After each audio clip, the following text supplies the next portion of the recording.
everybody. Welcome to another Stories Inc. LinkedIn learning session. My name is Bernadette Van Giesen, and I am your host. I think we have a lot of new faces in attendance today, so I wanted to take a moment to briefly introduce Stories Inc. Don't worry, we have our speakers in the wings here. But Stories Inc., we are a content agency that specializes in employee storytelling, and we help companies uncover stories that communicate company culture and then bring those stories to life through videos, blogs, photos, and other forms of digital content. So we like to host these quick bite-sized learning sessions every other Thursday here on LinkedIn to discuss all things employer brand, company culture, and employee storytelling. We are so glad all of you are here, whether this is your first session or your 15th. And we encourage you to ask questions and share insights of your own in the comments so that we can all get better and learn from each other. Okay, so housekeeping aside, I am so excited to introduce our topic today as I bring our guests in from the virtual green room. And our topic today is how to build an employee advocacy program from the ground up. So joining us to share their expertise on this topic is Jill Schabelman, a partner at Stories Inc., who will be leading today's discussion, and Teri Shackle and Krista Vogel, who are the employee advocacy program leaders at Intel. Welcome, everybody. Hello. Hi, thanks for having us. Hello. Yes, thanks for being here. So before we get into this discussion, do you each want to take a moment to kind of quickly introduce yourself to everyone, just kind of who you are, what you do, and how it relates to employee advocacy? Jill, do you want to go first? Sure. Hi, everyone. I'm Jill Schabelman, a partner at Stories Inc. I lead our innovation lab and also have been working on a lot of our employee advocacy programs and workshops and tools over the last 6 months to a year. So excited to be here. Yes, thank you. Teri, do you want to go next? Sure. So, hi, I'm Teri Shackle. So, I am co-managing the advocacy program office here at Intel with Krista. And I specifically focus on our ambassador program where we work to empower and educate employees to share their authentic experiences here at Intel. Awesome. All right. We're so glad you're here. And then last but not least, Krista. Yeah, I'm Krista Vogel, also from Intel. Advocacy co-program manager, and I focus on the processes and tools that make it easy for our employees to amplify stories about Intel. Awesome.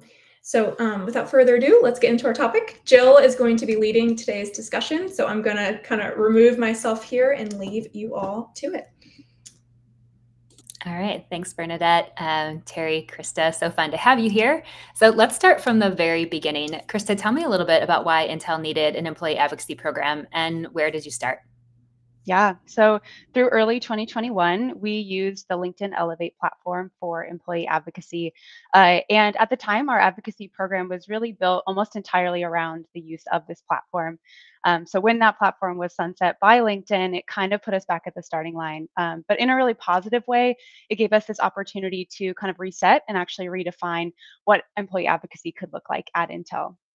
So at that time, we kept providing our shareable content to employees, mostly asking them to kind of amplify our Intel-owned content. We did this through our existing internal communications channels. But when we looked at it in early 2022, we saw that we had actually engaged less than 1% of our employee audience in doing so.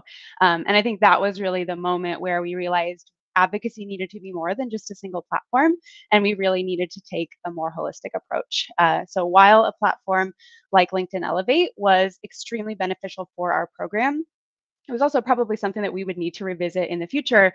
We first had to think about how we were really going to support employees in advocacy. And one of the first things that we recognized was that while we had this large segment of employees who weren't actively sharing on social, we also had this segment of our employees who were extremely active and even proficient at social sharing. So we really saw some potential value and a lot of demand for leveling up those proficient sharers so that they could become even better storytellers by equipping them with skills and resources so that they could share authentic stories.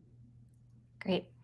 So you decided to take a more holistic approach to build your program, not sort of focused on a tool to get started, which I'm assuming meant you had to get some buy-in for that approach with leadership. Like, what kind of expectations did you set with your senior leadership, or what kind of expectations did they have of the program? Yeah, so I think we were really fortunate from the beginning in that our leadership did see value in advocacy from the get-go. So we had kind of that early buy-in. I think for us, it was really more about shifting the perspective of how advocacy actually works. So I think at the time, our leaders and our peers saw advocacy kind of as something that could be activated on a whim, but we really recognized that it was something we needed to earn. And so we needed to be able to provide value back to our employees, which of course was going to take more collaboration, more time, and more resources. So we shared that early finding of 1% of our employees engaged in advocacy, and our leadership really encouraged us to be fearless in building a new approach. So we knew that we were going to need to generate buy-in to scale the program. And that's kind of, we pitched this idea of shifting to a more holistic approach and knew that we needed to start small and start moving the needle. Awesome. And so you had this initial finding of 1%, but what were your initial goals in relaunching a program? What were you trying to get to, or where are you trying to get to? Yeah, so our initial kind of stake in the sand is to engage 5% of our employees. And that is, for us, just over 6,500 employees. Wow, that's a ton of ambassadors. I love it. So Teri, let's talk about your ambassadors. So tell me a little bit about your pilot group that you used in this relaunch of the program, who you affectionately call the Blue Crew. Who was part of the Blue Crew?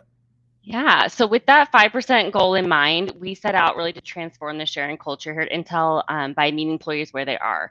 So while, like Krista mentioned, we know there are employees that are proficient sharers here at Intel, we also know there are some that are just beginning their journey. So we looked at the ones that were proficient, that wanted to level up their skills even further, and that is where the Blue Crew Ambassador Pilot Program was born.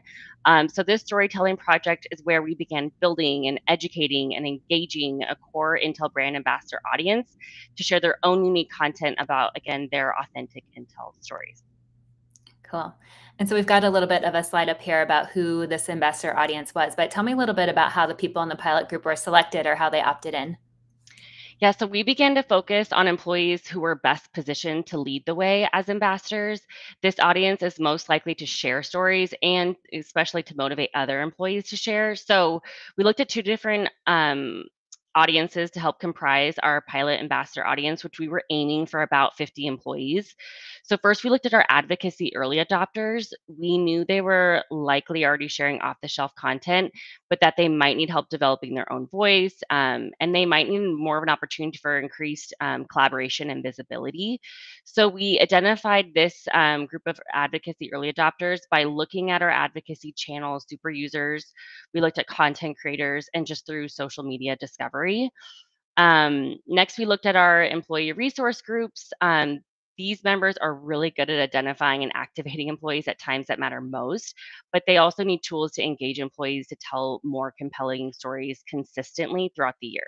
So we identified employee resource group members by talking with leadership council members and just through community recommendations.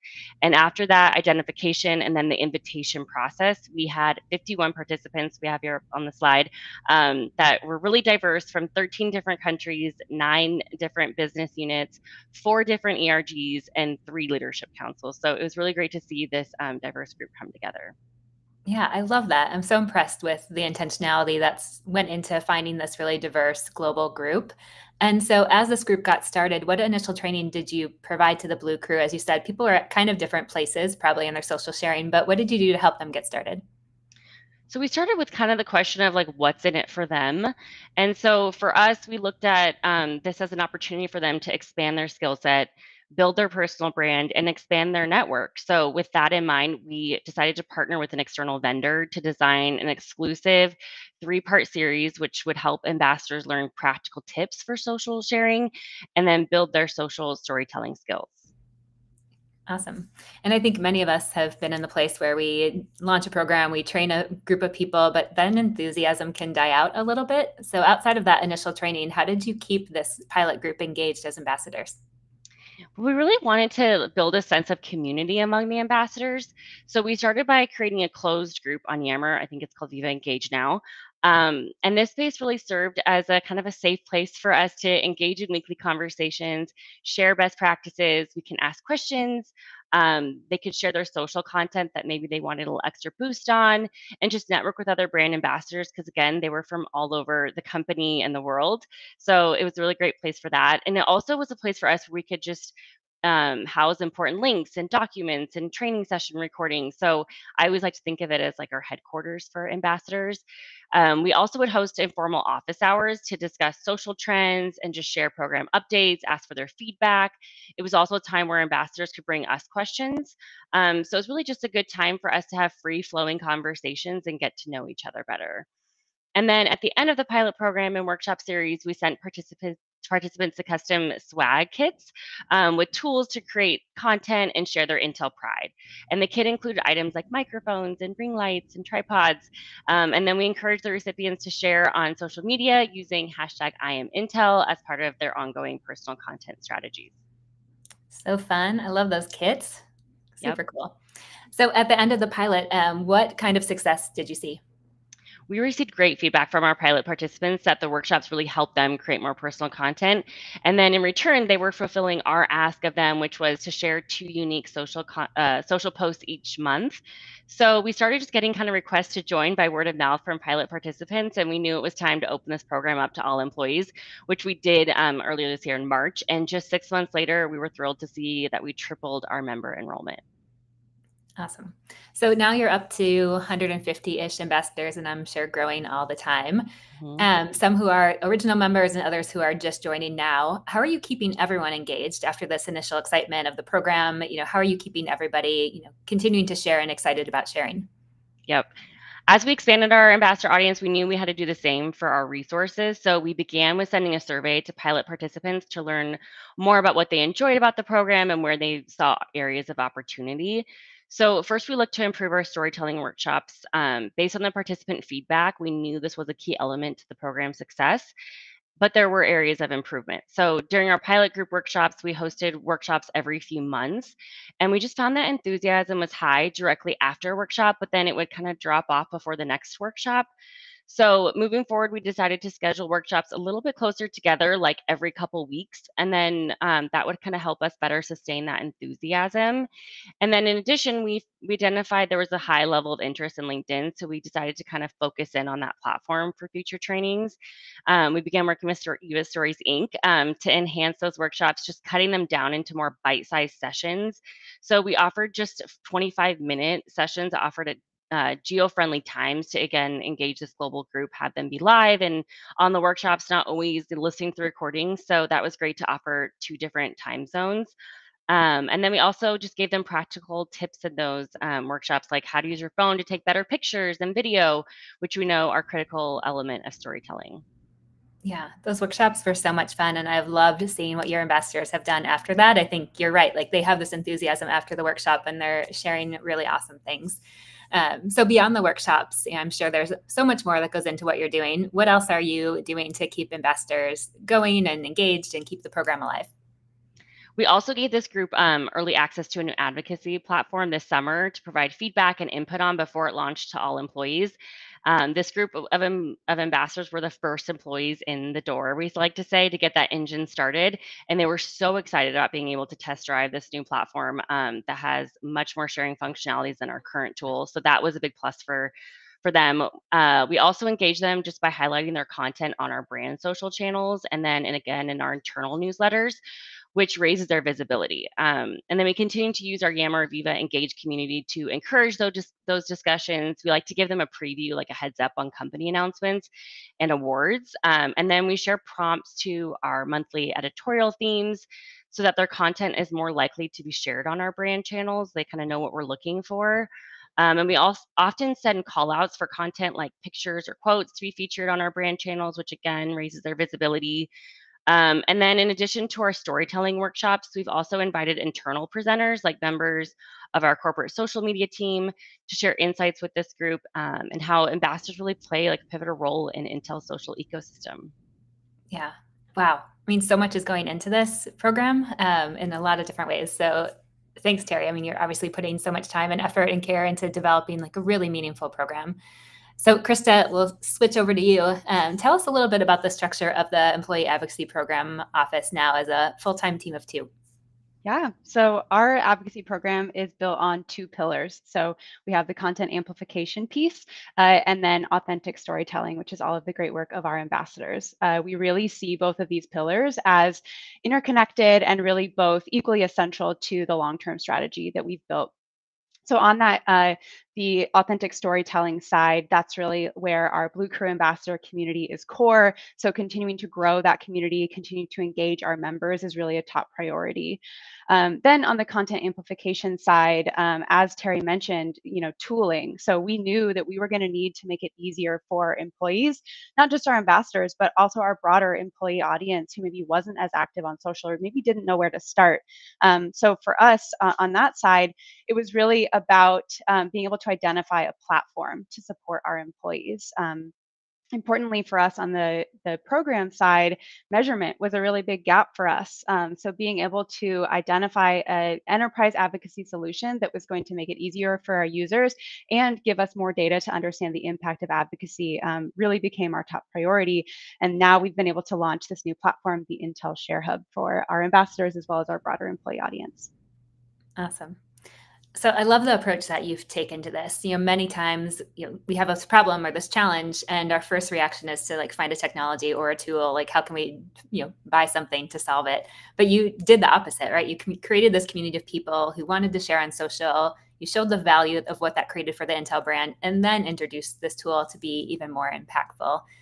So I know you're early on in the journey, but tell us a little bit about the platform's launch and where you're at. Yeah, so Teri mentioned we launched first to our Blue Crew Ambassador community. So we launched to them in July of 2023 this year. They shared a lot of great feedback, asked really great questions that helped us kind of prepare for our all-employee launch, which we are now beginning. Actually, in less than a full quarter, those ambassadors, along with other pilot members, we had about 220 in total. They actually outpaced all sharing activity from the entire previous year. So just really incredible early results, and we're so excited now to carry that momentum forward as we launch to all employees. Awesome. And so how are you going to promote the Share Hub to employees who haven't been part of advocacy efforts or don't quite know what you're up to? Yeah, absolutely. So the first thing we did was actually from the moment we launched almost to our ambassador community, we were getting questions about, can I share this? Can I tell my teammates and my colleagues about this? And so we did. We gave them that opportunity to really be the first ones to share kind of through word of mouth. So we gave ambassadors that opportunity to share first before we did any kind of formal communications about the platform. And we really continue to see this as a big opportunity to let our ambassadors lead the way, not just with this platform, but with advocacy as a whole here at Intel. Of course, we're also leveraging our internal communications channels. We're presenting in lots of forums across Intel. And importantly, we're partnering with our local communications teams around the world so that we can bring more visibility to this platform, as well as our advocacy program office.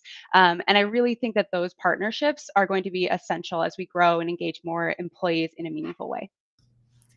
Yeah, I mean, I think it's so important to remember this idea of advocacy really is owned by the employees. You help facilitate it, but it really is owned by them. Like they're the ones that really can drive all these efforts and make it successful. So absolutely. Yeah, that's really smart.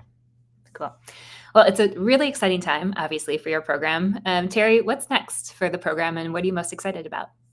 Yeah, as Krista mentioned, we're so excited for the possibilities of launching this Intel Share Hub and using it as a tool to really further engage and especially show the value of our Blue Crew.